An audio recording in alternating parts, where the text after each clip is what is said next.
Welcome to the Resilience Unlimited Show, your go-to podcast for empowerment and growth. I'm Coach Dr. Lauren, founder of Resilience Unlimited, inviting you to join our transformative journey each week. This space is specially crafted for high-achieving women, specifically women of color, where we can feel seen, heard, and part of a thriving community. This podcast is your compass for emotional regulation, understanding your purpose, and living unapologetically authentic. Ready to invest in yourself?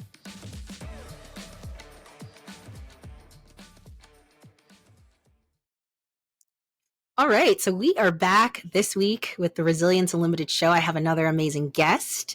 And before we kick off this conversation, those of you who are new, welcome to the show. If you are listening, please be sure to go on our YouTube page so you can actually see the guests that I speak to, the conversations. I use my hands a lot. I make facial expressions. If you really want to get to know me, watch the YouTube channel. I really would appreciate your support. Subscribe, do all the things to support. But today, I honestly am excited to learn because the whole concept of decluttering and resilience is just so fascinating to me. And I feel like I have an expert here that can really delve deep into this. So, Julie, I'm going to welcome you to the show. Welcome. Hey, Dr. Lauren, thanks for having me. I'm excited to be here. Yes. So for our audience who is not really familiar with decluttering, or maybe they think of an episode of Hoarders, because that's usually the first thing I think. Yeah. Can you maybe just give us a quick background as to who you are and how this space is relevant to you before we kick off our question?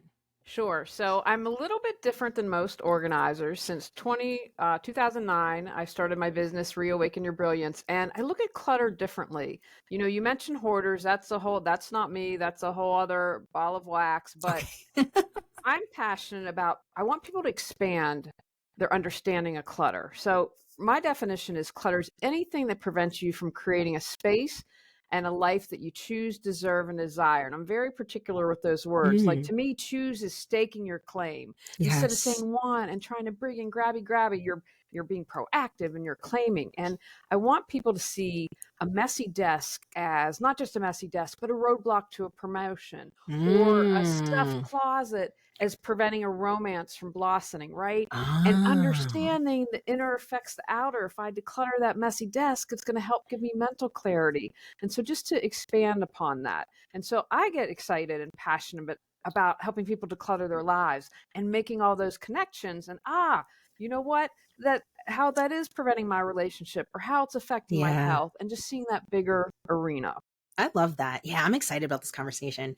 So you all know I have an opening question. So I'm going to read this question. And as always, it's a meaty question, but it's going to be an amazing conversation. So, Julie, drawing from your extensive experience as an award-winning professional organizer and coach, could you delve into the root causes that you've identified behind individuals cluttering their lives across their spiritual, mental, physical, and emotional realms? But additionally, do you observe a pattern of lack of resilience hindering individuals from breaking free from this cycle? And how can one strengthen their resilience to overcome that persistent clutter?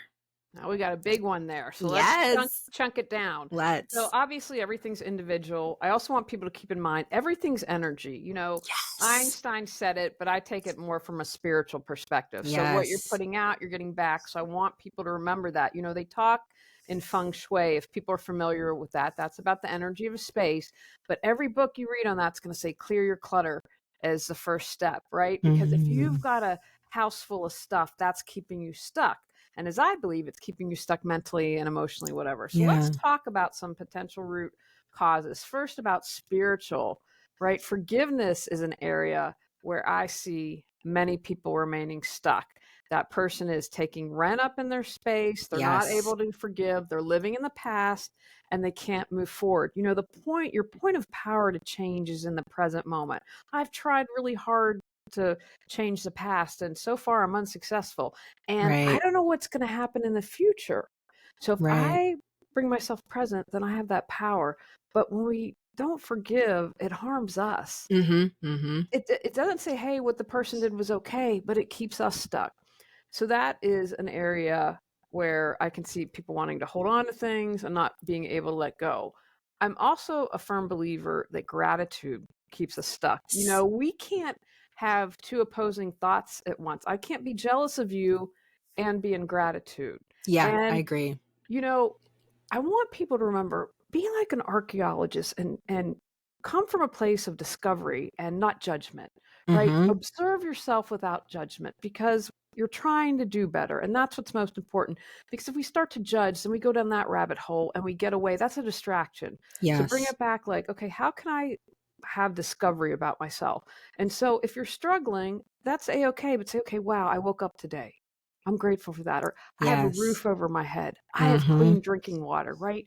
So in those times when you're like, and I've been there, like I'm depressed, I struggle to get out of bed, but okay, I have my husband, I have the Yeah. cats, right? What's the one thing that I can hold on to? And, I like to think of, if you look at it from a religious or spiritual perspective of consumption and clutter, right? Mhm.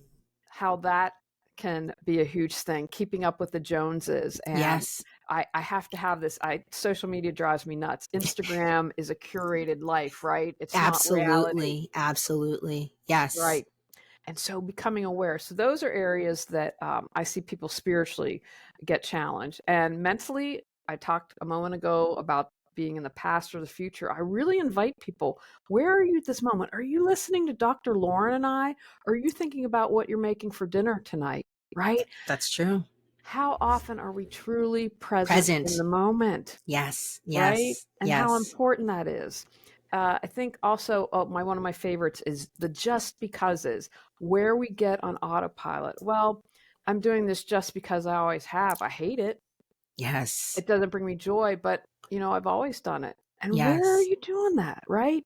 And you always have a choice, and doing nothing is a choice. And I think that it's very freeing to be able to say, I don't have to do this. I can say no, or I Mm-hmm. can say yes to something I want to do. So that's an area where I see. And then also assuming that something is bad or assuming something is good. You've probably heard that fable of the Chinese farmer who they come and say, "Hey, war's about to happen." And he's like, "Who knows if it's good or bad, because they're going to take your son." And then the son falls off the roof and they say, "Oh, that's bad." And he's like, "But then he doesn't have to go to the war, I right?" see. So Yeah. you can't assume right off the bat. And so again, like, don't assume something is good or bad, because then we can obsess about that. That creates Yeah. all that mental clutter, right? And we're spinning our wheels, or we have anxiety, or we have insomnia or worry.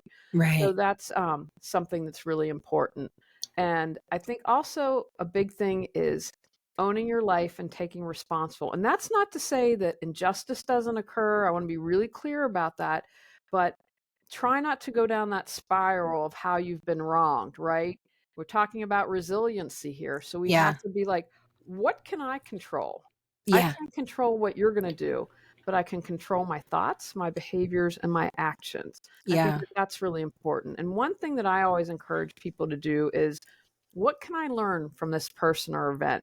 Mm-hmm. How did I contribute to what happened? Now, I know that that can be hard for people, but that's my spiritual perspective. I try to Mm-hmm. practice radical self forgiveness when I can and not see myself as a victim. Right. And how do I do that? And then how can I do differently in the future? And it's really, really important, I think, to do that. Looking at a physical perspective, a lot of people hold on to clutter because they're afraid of scarcity. They think, if I let Mm. this go, right, they don't trust. And Yeah. what Wow. and I can appreciate that. My husband was really poor growing up. And so, we have this Right. conversation multiple times. You know what? We have each other. We're going to be okay. If you let it go, we'll figure it out. So that's a place where people get stuck. I mentioned Yeah. earlier, keeping up with the Joneses, right? Yeah. Well, if you make $1 million, I can't compete with you. There's Right. no way. And so many times people have stuff never opened, never worn, Yeah. right? Because it's in Yeah. that pursuit. And Mm-hmm. that's creating the clutter and stuff that you don't really even want. Right. And Well, it's interesting, and I just want to pause you because sure. I'm listening. You are really dropping some gems here. And I had a lot of personal thoughts and things that, I've consumed, and I agree with everything you're saying. And I just really feel, first of all, to go back to your thought of, are people really thinking like the just because I've been doing this? Well, are you familiar with Earl Nightingale, Julie? No. So Earl Nightingale is one of my favorite motivational speakers. He was like from the 40s and 50s. Ooh. Yes, he has like a regal radio voice. And his biggest, I think this is his biggest work, but it's called The Strangest Secret. If you can go on YouTube, you can find it on Spotify. It's about 30 minutes. And he literally talks about the secret to life is we become what we think about. Mm-hmm. And so he actually said, men just don't, he said men because it's the 50s, but he's like, men just don't think. And it's really fascinating because the message that he's, whenever this was recorded, 1949, whatever, it's the same thing that's happening today. Mm-hmm. And it's just like, we are just, just moving and doing. We're not being, we're not thinking. And then when we also think about when you talked about judgment, that is, I think forgiveness and judgment, I think are one of the hardest things that the average person, if you're not really fueling your mind and really, pouring into yourself, it is hard to forgive because you want to hold a grudge. It's easier, but really, as you said, that's consuming more of you. And then it's so much easier to judge other people too. So It's just, there's so many things that you touched on that I don't know. I just had to interrupt for a second. I'm glad. This is such a big question. I'm like, I want to answer all the questions, but I want to talk for judgment. I'm glad you brought up judgment. Absolutely. When you judge another, you judge yourself. Yes. If I didn't have judgment myself, I couldn't judge you. And I've been thinking a lot about this with our country, sadly. It's the vitriol that I see sometimes that just takes my breath away. If you hate yourself, you hate another. If I love myself 100%, I couldn't hate you. Exactly. Yeah. Right? Yeah. And so I say to people, it's like, take that pause. All that stuff you're spewing, you think you're spewing at another, you're spewing it right back at yourself. It's like you have that mirror and it's just reflecting right back upon you. But it's the accountability though, and I think that's where the lack of resilience comes in for some folks. They don't want to look at themselves in the mirror. They want to just continuously point. Or in terms of clutter, when you were talking about the scarcity and not wanting to get rid of things, I also wanted to ask you too. Sure. When there is, I know you said hoarding is not your area of expertise, or that's a different ball of wax, but like when people are keeping that, I'm sure it's scarcity, but is it also holding on to memories that they just can't let go of? Or, I'm thinking of maybe a widow or a widower, and, this was how the house was, when they died 20 years ago, and you just don't want to get rid of anything. I mean, what is that root? And I'm sure it's case by case, but I just wanted to kind of throw that. I would think with the hoarding, from my understanding, and I want to talk about memories. I'm glad you brought that up, that it's trauma related, right? Yeah. And so like maybe my trauma, people take drugs or drink or eat or whatever. And so the hoarding is how it manifests. But we get caught up, and you can understand, say you have a child killed and you don't touch the room, right? You want to leave it exactly how they left it, right? So you understand that. But for people who have what I would call everyday clutter, we get confused. I wouldn't say we get confused. What we do is we put our memory on the object, right? But our memories are in our hearts and in our heads. Yeah. So if we let the object go, that's what I say to people I work with. If you let the object go, the memory's still going to be there. That's so true. Right. And that's the biggest place we trip up. And so I'm always a fan. Well, if you have a collection of, you do a lot of events, then create a little shadow box with your favorite ticket stubs or pictures or whatever it is. Something that, you curate and make it a fun project and something that you can share, because as mentioned, if you have that cluttered energy, you can't bring in those new experiences. You can't bring in those new relationships. Yes. No, it's so true. I mean, I have a closet back here and in my office, and it's funny because, my husband and I, we would just throw stuff in there, right? Close the doors. You don't see it. And I've been working from home now for it's been about 2 years since I've been on this entrepreneurial journey. And I was one day, I guess about a month ago, I was like, I just want to cleanse. It was so like heavy going through, and there really wasn't a lot of, I mean, it wasn't like thoughtful stuff. It was like old bills we threw away in there, old clothes. Yeah. And it took me about probably 2 or 3 hours to sort through what do we need to keep, what, and like 90% of it throw away. But that following, like I did it on a Monday. The rest of the week, I felt so light. I was just like, yes, I'm going to go do other places in the house and declutter. And it really felt good. And I think it did free up some space for me. I don't know particularly what that was, but I just felt lighter.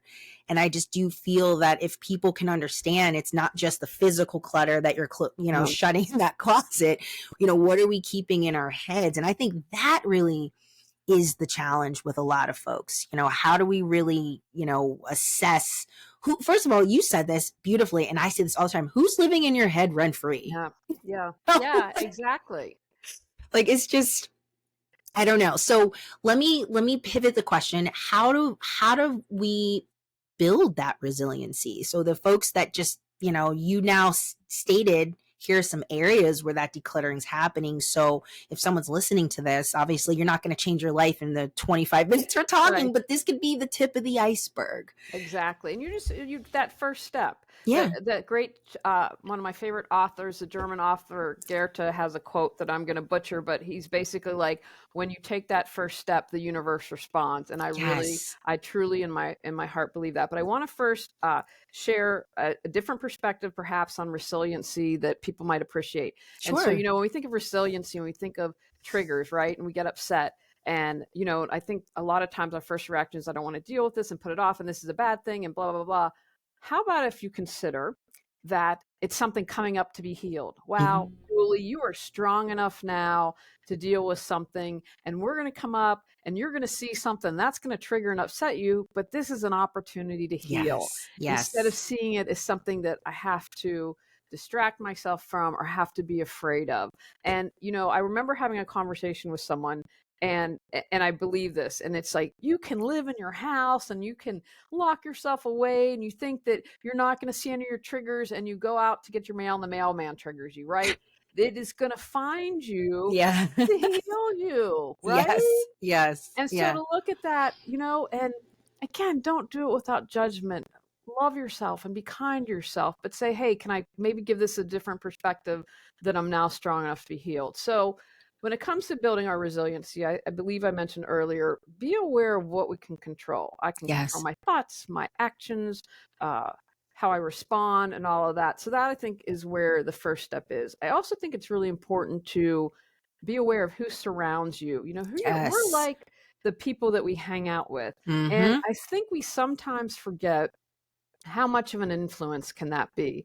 And wasn't on my bingo card to move back to my hometown to care for my mom, and so in some ways with friendships I'm starting over, and as a woman over 50, I'm like, I don't know, I'm not doing this, and I have to be honest, I'm gonna it's a small city that operates like a small town, and and I keep telling myself, well, you're modeling good behavior. There's some people that you've offended, and like, you've taken me out of your life. That's great, right? That's one less thing that I don't have to worry about, but I'm going to take care of myself. You can't gaslight me. You can't do that. And it's okay.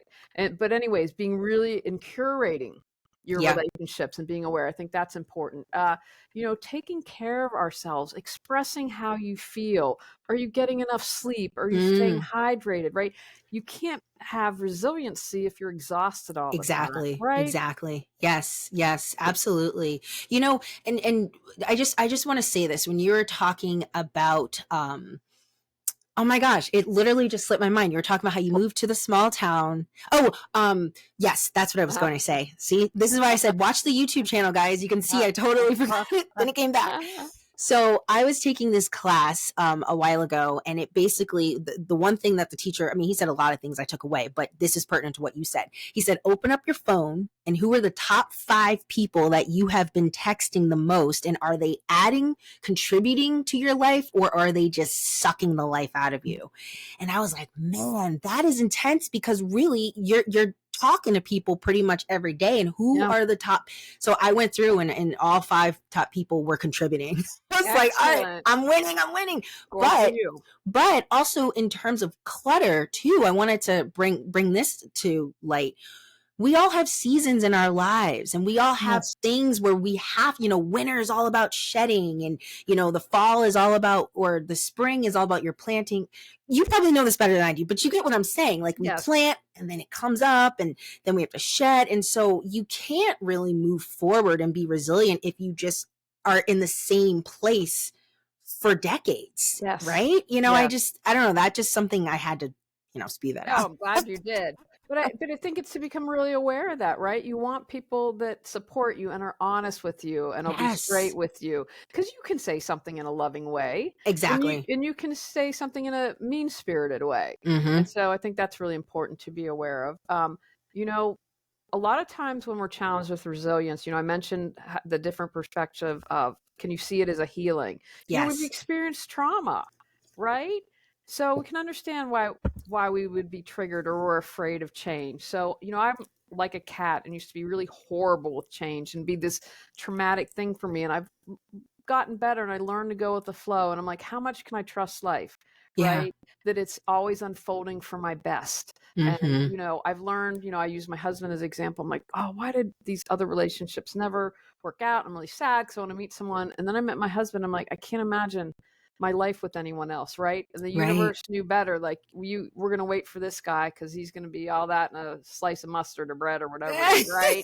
Yes. And so Yes. trusting in that, I think, is something that's really important. And then, expand your perspective. I also used to do a lot of all or nothing or black and white thinking, The and I'm like, cognitive distortions. Yeah. Yeah. life's kind of gray, right? It's Yeah. like I mentioned that what you think is good might not be in bad, and so just Exactly. opening it up. Yeah. A different perspective. No. And I'm loving this conversation, and I feel like this really is a topic that most people don't really think below the surface. Yeah. Like they're just like, oh, okay, yeah, clutter, clean. And when you were talking about the desk, so as a former teacher, and especially when I had my own classroom, it was a ritual for me to Clorox. This was pre-COVID, but I would Clorox my desk down and I would make it brand spanking new. So when I walked in the next day, I was clear and ready. And, I didn't ever think of it as clutter. It was because of my ADHD.